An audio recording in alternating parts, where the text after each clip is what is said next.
Ivan, čau! Čau. Parādīja savu šļūteni un labu krānu dārzniecēm. Kas tur par izvadiem ir?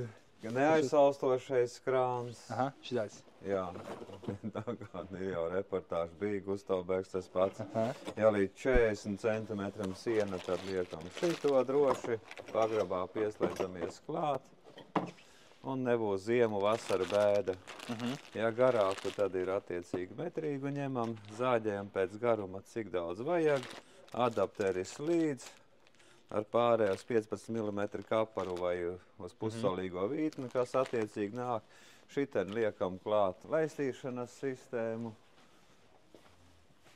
Jā, dārgāk, lētāk. Un spraužam, knaģējam caurules klāt dārza laistīšanai uz ratiem vai komplektu pērkam un tā tālāk. Un laistām un visādi gali ir, uzgaļi un...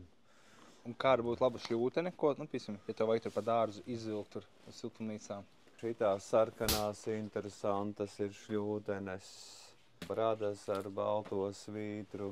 Citiem patīk šitās te šļaukas. Teiksim, pussolīgā būs paklausīgāk, vai to lielo izmēru vajag. Tas ir, ja tur kāds vienas laistītājs pilnīgi mazais pietiek un, teiksim, var tādu komplektu reku uz ratiem jau nopirkt. Un var ratus atsevišķi, ir, teiksim, arī klābe ražotājs, rekur ar visu laba šļauka, viss tā kā viss var. Lielāka šļauka, lielāki rati.